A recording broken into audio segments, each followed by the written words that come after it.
Manchester United's plans leaked for a new £7.3 billion stadium plan. United apparently targeting Benjamin Sesko as their key signing in the summer transfer window, as well as prioritising a left-back. These are some of the stories we will be discussing on this morning's show. But before we get into that, please do me one small favour. Smash a like on today's video. Let's try and see 500 likes on this episode. And if this is your first time watching, please also subscribe to the channel. We're just about to hit 40,000 subscribers, so make sure you get involved.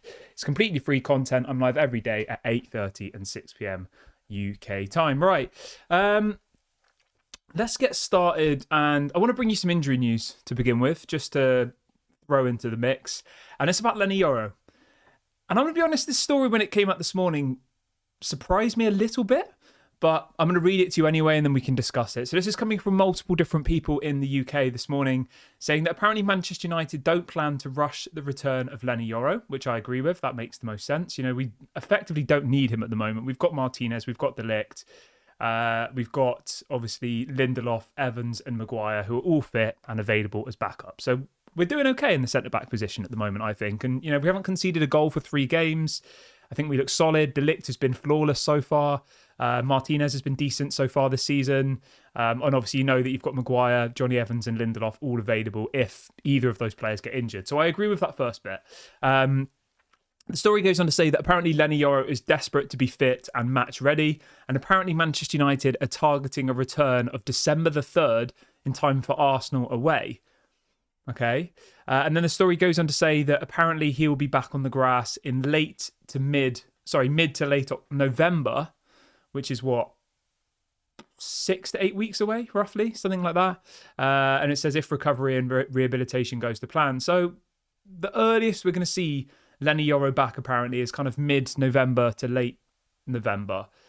I thought he was going to be back sooner than that. I thought, you know, when he got injured in the summer, we thought it was probably only going to be like 2 or 3 months. But I guess, what is it, August, September, October? I guess that's about right. Yeah, it's not too bad. But at least, you know, at least he's off the crutches. His foot brace thing's gone.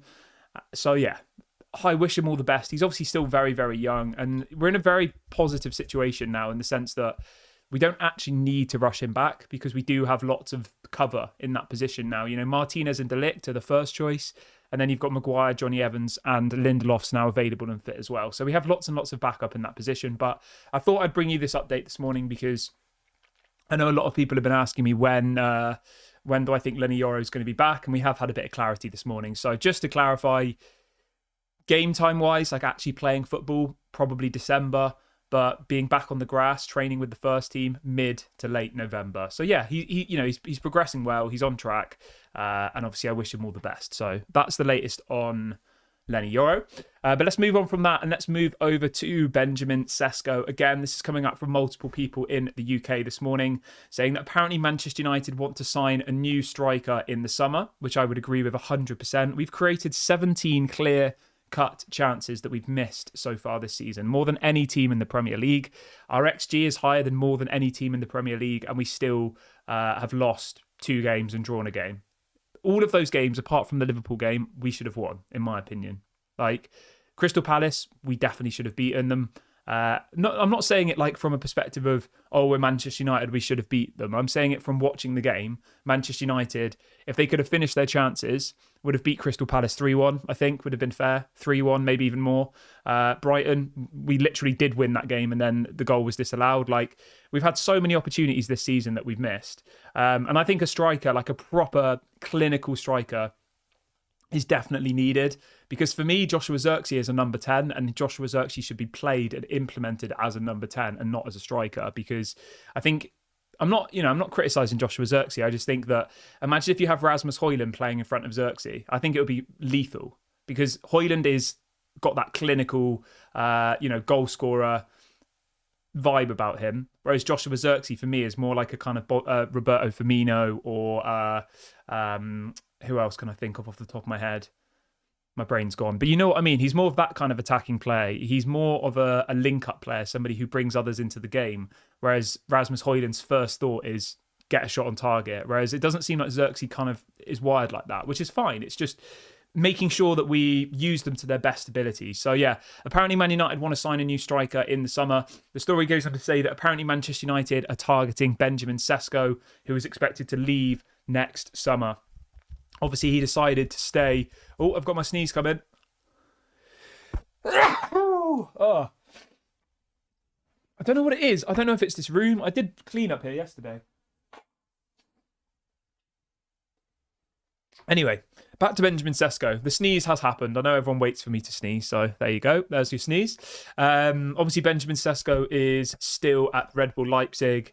He's currently got a very, very long contract there, so it's not going to be like a free agent type signing. It's going to cost a lot of money.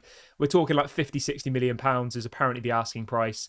Obviously, Red Bull Leipzig bought him off Red Bull Salzburg, didn't they? A couple of seasons ago, controversially, for a really small amount of money, 24 million euros, when his value was at least double that. So, yeah, he kind of just went there just to develop a little bit more.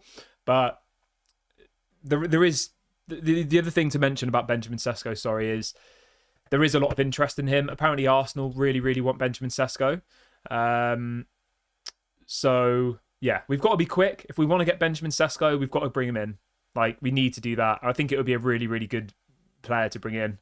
Let's have a look at Benjamin Sesko's stats so far this season. So across all competitions, Benjamin Sesko's got 4 goals and assists in 6 games, which I think is pretty decent. That's not bad at all, is it? If you look at 23-24, which was obviously last season, let's have a little look how he got on. Benjamin Sesko. He got 20 goals and assists in 40 games. So he was averaging a goal and an assist, a goal or an assist every other game that he played, which is decent. You know, obviously that was in the Champions League. That was in the Bundesliga. It's not a bad return for somebody who's only 21 years of age. And then if you look the season before that, it was about the same. He got 22 goals and assists in 40 games. So, you know, since the age of like 18, 19, he's been averaging a goal or an assist every other game, which is decent, I think. And it shows that he definitely has the potential to go on to be a world-class striker, I think.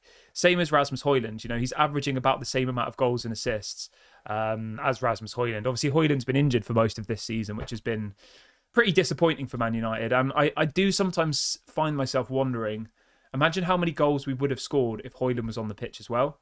You know, because Højlund for me is clinical.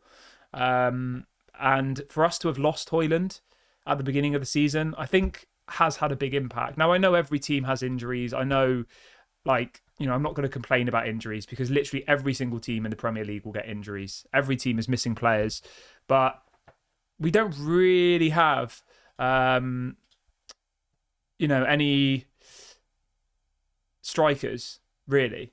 Like, for me, Joshua Zirkzee isn't an out-and-out striker, as I just said, and we don't have any backup. So I think bringing in someone like Benjamin Sesko would take us up a whole new level, I think. Because then it would mean that the number 10 position would be Bruno, Zirkzee and Mason Mount. And then the striker position would be Sesko and Højlund. And then your midfielders would be Ugarte, Mainu. Obviously, Eriksen will be gone by then. He's going to leave as a free agent. You'd also then have, like, you could also play Mount in that position. You could play Bruno in that position. Do you know what I mean? Like, we would have lots and lots of different options to put in different positions, which is what we need. Whereas at the moment, it seems like it seems like Kobbie Mainoo's just going to play all of the game time because there isn't really any other option in that position, which I think is maybe not the best decision for somebody at the age of 18. But yeah, we'll wait and see what happens with that one. Would you like to see Benjamin Sesko at Manchester United? Let me know what you think. Al says, what about Santiago Jimenez? We've been linked to this Santiago Jimenez guy for so long, 23 years of age. But I don't know, I just think it's all noise. I don't think we're going to go for Santiago Jimenez. He looks like a decent player. But yeah, and as well, I've just seen as well, apparently he got stretchered off injured a couple of days ago. So it looks like he's had a pretty bad injury. Let's have a look what was wrong with him. Yeah, it looks like he's done his hamstring in. He's been stretchered off. So, yeah, I mean, Santiago Jimenez on paper, his stats are great.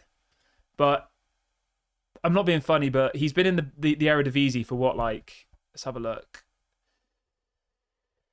When did he join Feyenoord? He's been there for 3 years now. And it doesn't seem like anybody's really actively tried to buy him. I don't know why that is. It seemed like in 2023, his market value was at like very, very top. And it seems like it's gone down a little bit now. Even though he is still banging in the goals. So, I don't know. It's strange. I guess the thing that people worry about is there's been lots of players who've played in the Eredivisie, like attacking players. You think of Anthony, you think of there's loads and loads of players who've played in the Eredivisie, done amazingly well, and then come to the Premier League and it's not really worked. So I do just wonder whether that's like put people off. But you can't shy away from the fact that someone like Santiago Jimenez last season got 23 goals and 6 assists in 30 matches. So he nearly got a goal contribution every single game that he played, which is like that's an incredible stat. To be getting a goal contribution every time you play on average. But yeah, let's see what else people were saying in the chat. Al says we should replace Bruno Fernandes with Florian Wirtz. That would be an amazing deal. I don't think that would happen, to be honest, but that would be nice. I'd like that. I think it's more likely we'll go for Angel Gomez, to be honest. Wesley says we need a poacher. Look at Haaland. He is the best poacher in the Premier League. Yeah, that's a fair point. I think that Benjamin Sesko is kind of like that, though, isn't he? Lisanne says, I can never pronounce this guy's name. Gyökeres? Let me try and say it again. Victor Gyökeres. I've probably said it wrong. If anybody knows how to pronounce his name, let me know in the chat. The Sporting Lisbon striker. Unbelievable player. Absolutely tearing it up this season. He's got 10 goals in 6 Portuguese league games. Unbelievable. And he scored 1 goal in his Champions League debut. He's going to be a player who goes for like 100 million, I reckon. 26 years of age. Sporting Lisbon bought him from... Was it from Coventry? Yeah, they bought him from Coventry last summer for only 24 million euros. He nearly left in the summer, though, didn't he? He nearly went to Arsenal. But apparently Sporting Lisbon were asking for 100 million euros for him, which is... I'm sorry, that's like crazy, crazy, crazy money. But, yeah, he is a good player. Somebody says you pronounce it Gyökeres. Gyökeres? Gyökeres. I don't know. I'll watch a video after this on how to pronounce it. Gyökeres. Anyway, let's move on from that. This isn't the pronunciation show. Let's talk a little bit about the stadium, shall we? And I don't know if you guys have seen this yet. I'm going to get it up on my screen quickly and show you. I need to work out how to screen share on this thing. I haven't ever actually screen shared before, but Manchester United have supposedly leaked or put out some kind of proposed plans for the regeneration of Old Trafford and the surrounding area. And I wanted to get you guys' opinions on it. Let's have a little look if I can bring this up on my screen. 1 second. Okay, there we go. Where is it? Yeah, my face might disappear because I'm gonna bring it up on the screen so you can all see. But it may mean that my face disappears, just so you're aware. Okay. All right. So this is what Manchester United have put out as like a teaser of the new stadium plan. So obviously you can see where the new stadium would be. And from what I can tell, it looks like it is where Old Trafford is. So I don't know whether this plan is in relation to replacing Old Trafford, as in to knock it down, or to regenerate it. I mean, the surrounding area to me looks pretty much the same as what it does now. So I was a little bit confused when this thing came out. But yeah, that's supposedly the plan for the new stadium. It looks like a bowl stadium, which, I'll be honest, I don't really like those types of stadiums. But it is still very early days. But the key bits of details I wanted to speak to you about here is this. So apparently this new stadium would deliver, this has come out from the club, 92,000 new jobs, 17,000 new homes would be built in and around the ground. And also they expect an additional 1.8 million visitors to come to the area per year. Obviously, the stadium would be going from, I think it's 74,000 at the moment, to about 100,000. So you'd be getting about 26,000 more people at every match day. And we'd probably play, 25 games at home? But obviously then loads of people would come to that area just to check things out and all the rest of it. So the amount of money it would generate would be absolutely astronomical. And the story also says that Manchester United have estimated that the regeneration, they're calling it, of Trafford Park, the surrounding area around Old Trafford, would be worth £7.3 billion per year to the UK economy. So that will be from, obviously, the houses they build and sell, the shops they put there, the bars, the whatever it is, the cinemas, the stadium. Like, they're trying to make it like a whole new, effectively like a Wembley, where people go there as like an attraction, and there'll be things there. There'll be museums, there'll be, like restaurants, cinemas, I don't know, bowling, whatever it might be, just general activities, places where people could go and have fun, but obviously places where people spend money as well. 7.3 billion a year. That is absolutely mad, isn't it? I think Manchester United's turnover at the moment is like about 700 million a season, and they're saying that this could generate 7.3 billion a year. Obviously, that's from the building of 17,000 homes and selling the homes and all the rest of it. It sounds great to me, to be honest. It sounds like it's very, very much needed. Like, if anybody's been to Old Trafford recently, we all know that the stadium's falling apart, but the actual surrounding area, like, it really, really needs investment. There's not much there, if anything. And for a stadium, for the biggest football club in the world with the biggest fan base, like, there really is nothing there. Like, literally nothing. Like, every time I go, I usually like to walk from the station, the main station, Manchester Piccadilly. I'll walk. It's a long walk. It's about an hour and 15 minutes, but I just like to walk. So I walk from the station all the way to the ground. And for the first 20 minutes, you're going through you're going through the kind of central area, and there's loads of nice things and loads of nice old buildings and stuff. And then you reach a point where it's just pretty much a massive kind of motorway, and there's just nothing there between there and the stadium. It's like, I don't want to say it's derelict, because obviously there are some homes and stuff, but there's just not much there, is what I'm trying to say to you, pretty much. There's hardly anything there. There's one tiny little retail park where there's a Dreams mattress shop. I think there's a KFC. There's an M&S food shop. For a stadium that's attracting 74,000 people on a weekly basis or bi-weekly basis, there's nothing. If you wanted to go for a nice meal, or you wanted to go and have a nice drink somewhere, there's a couple of bars, but that's about it. So I think this is desperately needed. Somebody says, do you think this will affect our transfer window? I don't think so, because the most likely thing is they'll borrow the money from some sort of investment banking type arrangement. So they'll borrow the money, and then obviously have to pay it back with a large amount of interest. So in the immediate future, I don't think this will have much of an impact, but on the transfer window, that is, and obviously the thing you have to remember is stadium facilities, that doesn't go into your financial fair play or profit and sustainability. So this is a really, really good way of Manchester United making more money, because obviously if they spend all of this money on the stadium and it brings in more revenue, that can then go towards their profit and sustainability. Does that make sense? Tom says, it's adding debt, but increasing the value of the Glazers shares. United will never get rid of them.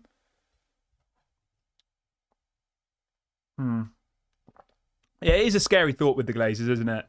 Because I don't want to say we've forgotten about it, but, everyone's so focused on the manager, on I don't like Rashford, I don't like Bruno, whatever it is. Everyone's got this little thing that they hold on to, right? And that's what their foundation of being a Manchester United fan is all based around, almost. Do you know what I mean? People really hold something to them. There'll be people in the chat who are every time they come in the chat, they're get Eric Ten Hag out. There'll be others who are I don't like Rashford. But everyone's just forgotten about the Glazers, really. I know you haven't. I know they're still there in the back of your head, but they are still there.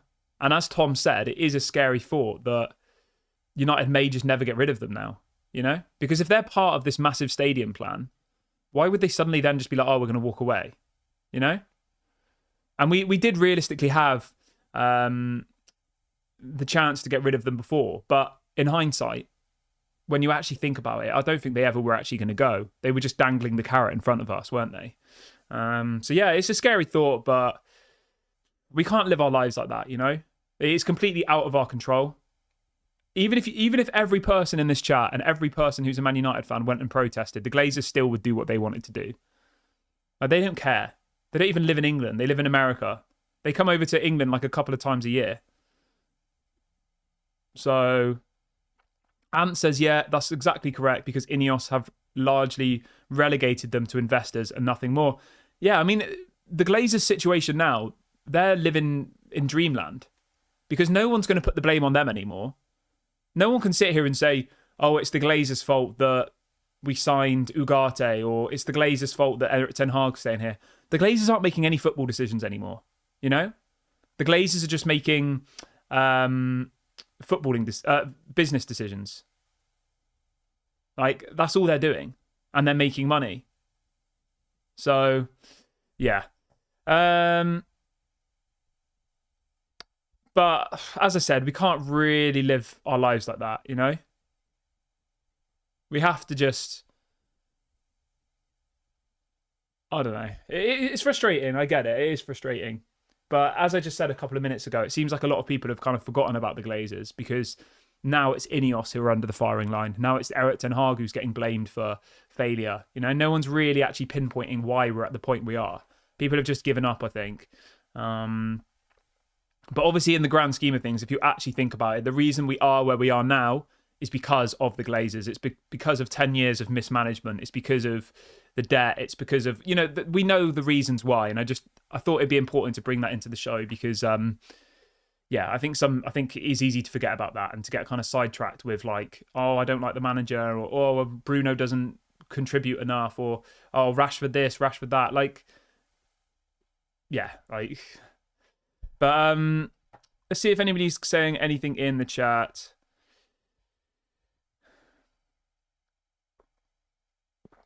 Wesley says, when are they going to start rebuilding Old Trafford? Apparently it's going to be from like January onwards. So pretty soon, 2-3 months away. 3 months away even. What else have we got? I mean, the only thing I will say, though, is it doesn't look like the Glazers will be able to take their dividends. I don't think. So I don't know whether that will put them off. But for me personally, I think the Glazers only want to keep Manchester United because it's like a status thing. Remember, the Glazers inherited all their wealth from their father, who passed away. So it kind of keeps them relevant. Do you know what I mean? It's all generational wealth with the Glazers. They've all just inherited money from their father, who died. And, you know, he owned Manchester United, etc. Yeah, so I don't know. I don't know whether the thing that I think now is, right, if results start to go badly, people will turn on the manager before they turn on the Glazers. That's the problem that we have, because Ineos are now the face of it. Because Erik ten Hag is in the firing line if we don't win a game of football. Instead of actually pinpointing the real issue, people are now like, oh, it's Erik ten Hag's fault. Get him out. Sack him. That will solve everything. And I just don't agree with that still. But yeah, I get it. People want to channel their anger in someone's direction. And the easiest person to channel the anger at is Erik ten Hag, realistically.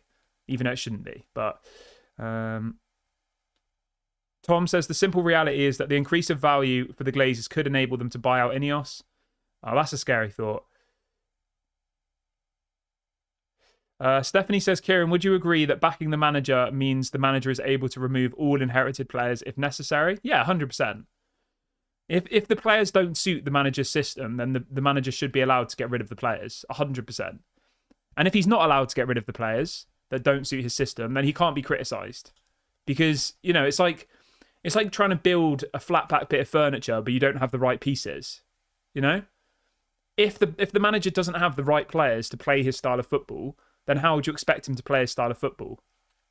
How would you expect to make yourself a pizza if you don't have dough and you don't have tomato and you don't have cheese? You can't, can you?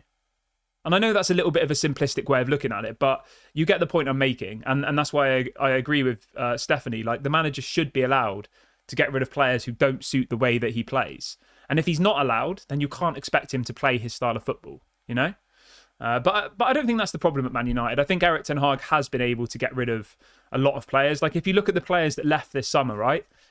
Just really quickly, Scott McTominay doesn't suit our style of play. Greenwood, I think, is a whole conversation for another day, so I'm not going to include him in that. Aaron Wan-Bissaka definitely didn't. Willy Campoala maybe could have, but wanted to go and get first team football. Hannibal definitely didn't.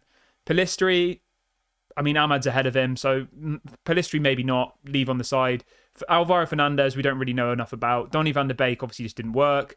Rafael Varane was past it. Omari Forson, no. Jadon Sancho, no. Martial, no. Brandon Williams, no.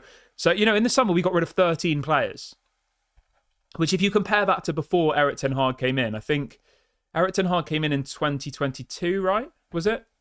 Yeah, 2022. If you look at the season before Erik ten Hag came in, we only managed to get rid of 3 players the season before Erik ten Hag came in. Those players were Dan James, Tuanzebe.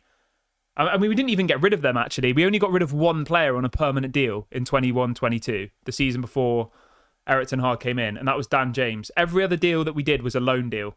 Literally. We got rid of 13 players on a permanent deal this summer. That's a mad comparison. 21-22, we got rid of 1 player on a permanent deal. This summer, we got rid of 13. That's progress. If you look at the first season that Erik ten Hag was here, we only got rid of 1, 2, 3 players. Do you see where I'm going with this? Like, I do think now that Ineos are here, they are kind of giving him their trust. And then last summer, we got rid of about 5 players. So, this summer just gone, we've got rid of 13 players on a permanent deal. And then the last 3 or 4 summers combined, we didn't even do 13. So yeah, I think he is getting backed now. And I think that the results, maybe not the results, but the performances are starting to show it. But I'm going to wrap the video up here, guys. Thank you very much for joining me on the show this morning. If you can do me a little favour and hit the like button before you leave, that would be really, really appreciated. Please make sure to subscribe as well. Yeah, please make sure to subscribe as well. I'll be back at 6 p.m. Have a great day, everybody. And I'll speak to you all later. Bye for now.